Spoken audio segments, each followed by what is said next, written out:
6G.3 is where we'll start our lesson today, and we have the shortest distance between lines.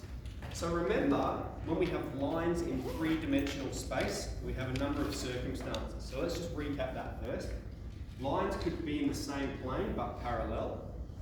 They could be, let's see if I can find it.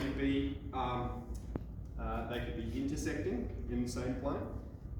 They could be coincident in the same plane. Or they could be in different planes and not intersecting. So they could be like this, okay? And that's what we call skewed. They're skewed when they exist in different planes and they do not intersect one another. So they're the four circumstances in three-dimensional space. Now, what we're asking is, in the circumstance where we have skew lines, what's the shortest distance between them? Okay? So we've got a formula there for us. The shortest distance occurs when the vector between A and B is parallel to the vector of V cross W. So let's explain what that means. Let's say I have these two skew lines, okay? And I want to know the shortest distance between them. Well, I'm going to have some coordinate A and some coordinate B on these two lines. That's going to be the shortest distance between them, okay? Now, A, the coordinate of A, is dictated by some parameter T. Okay, that's the equation of the line. A could be anywhere along here, depending on the value of t, and B could be anywhere along this line, depending on the value of some other parameter, let's say lambda. And I want to know when are they going to be closest to one another. So I can find the vector AB in terms of t and lambda, and then I can say, well, they're going to be perpendicular, right? Sorry, they're going to be, the shortest distance occurs when they're at right angles to both, isn't it? And a vector that's at right angles to two lines, if we have two lines, all right, a vector that's at right angles to them is going to be the normal. And what is the normal? But the direction vector of both, the cross product of the direction vector of both. So let's combine all that. I'll show you the process. So we've got line 1, which has this this equation, 0, 2, 1 plus t times this direction vector. And then we've got line 2, which is 1, 0, minus 1 plus lambda. I'm going to use lambda instead of s because my s is in 5s. Times 1, 1, and 3. Okay, so they're the two lines. So that means point A, okay, the coordinates of A are described by this. All right, it exists for some parameter t, and the coordinates of B exist for some parameter lambda. So if we want to find vector AB, vector from A to B, we're going to let point A be described by this and point B be described by this. So the vector AB is the coordinates of B take away the coordinates of A. Alright, so we're going to have 1 plus lambda take away 0 plus t. So we take away t. Okay, that's going to be the x coordinate, sorry, the x component of the vector AB. Next, we're going to have the y component. So of B is going to be 1 lambda, take away, and let's use brackets, 2 plus t. Use brackets because that negative is going to distribute. You could do it in one go if you want, just so we can see it clearly. And then for the third one, minus 1 plus 3 lambda, and then take away, we've got 1 plus 2t. Okay, it's a vector, so I should use commas. Right, so then let's simplify that. We're going to have 1 plus lambda take t, we're going to have lambda take 2 take t, and we're going to have minus 1 take 1, we've got minus 2 plus 3 lambda take 2t.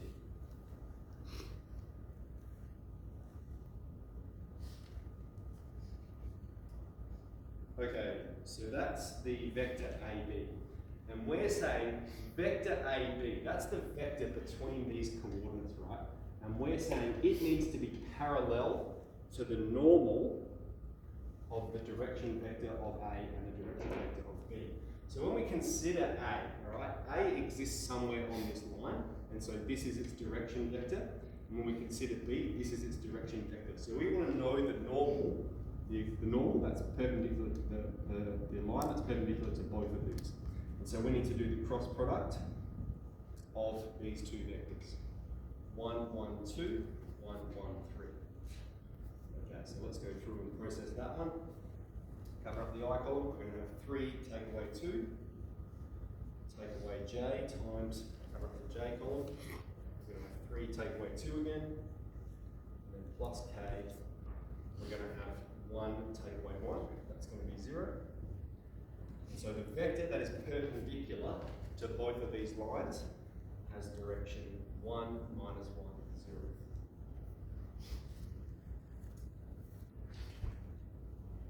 Okay, so because these two vectors have the same direction, they have the same direction because they're both perpendicular to both lines. Okay, so because they have the same direction, what it means is this is equal to some scalar multiple of that. So I'm going to make that statement. So we've got 1 plus lambda take t, and lambda take 2 take t, and minus 2 plus 3 lambda take 2t is equal to some scalar multiple, we can use any scalar, k times this direction, 1 minus 1, 0. And so what this means, we can now equate the x components, the y components, and the z components. We have 1 plus lambda take t is equal to k. We have,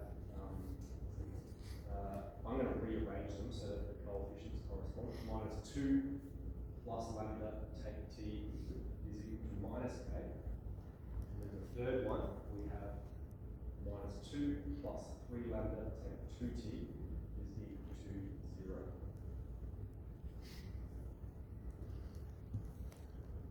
Alright, and what we want to do is solve this simultaneously. So probably the easiest way to do it would be to move the k's over here and the numbers over there, and then we have all of the variables on one side and the numbers on the other. We have a system of 3 simultaneous equations, so we could do it using technology. Let's process this one manually, because when we're solving simultaneous equations, we don't have to use row operations. Like, we can use elimination, we can use substitution. There's lots of ways to do it. Here, let's go for elimination, because I can see that these are going to subtract from one another nicely, or even add together nicely to eliminate k, and then we'll reset the 2. Even then, we're still going to have to use our calculator. Let me show you what I mean. So let's swap the k here with this 1. Okay, we're going to take k from both sides and take 1 from both sides. So we're going to have minus k plus lambda take t is minus 1. And we're going to have positive k plus lambda take t is positive 2. And then this one, we're going to have 0 lots of k, we've got 3 lots of lambda, 2 lots of t, and positive 2. And we're solving that simultaneously for k, lambda, and t.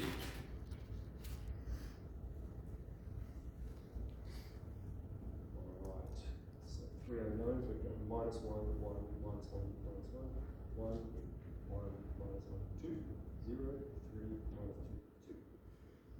Alright, so I've got k is 1.5.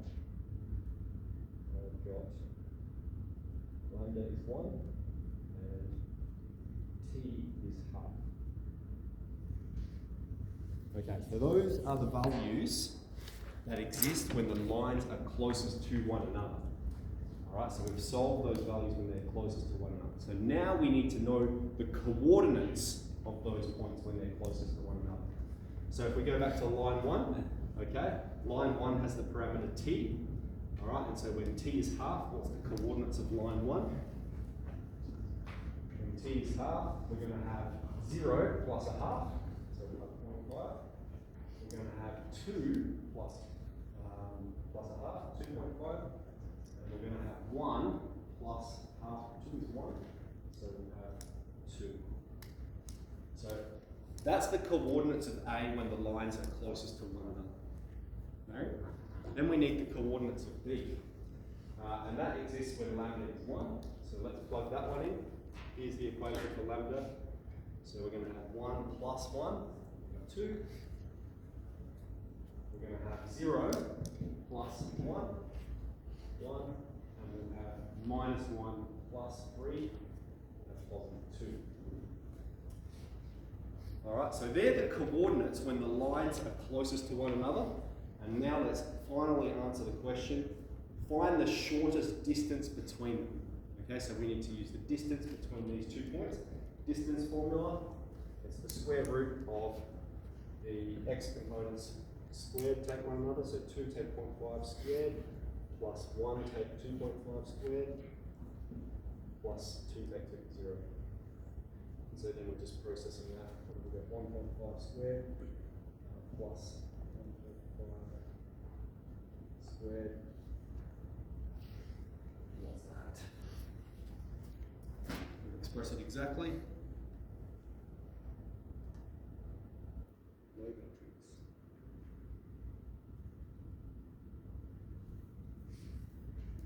4.5 and the square root 3 root 2 on 2.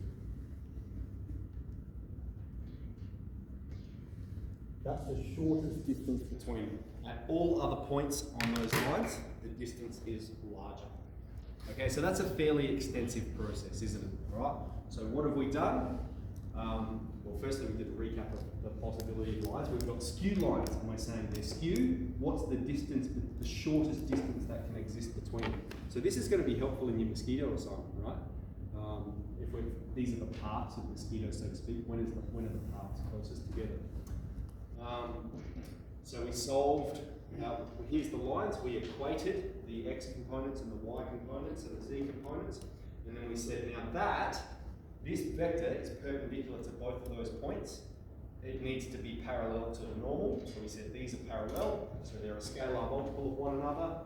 We developed this system of simultaneous equations, we solved it, we put it back into the equations of the lines, and then we found the distance between those 2 points. Okay, to answer the problem. Alright, so we'll stop that video. That's the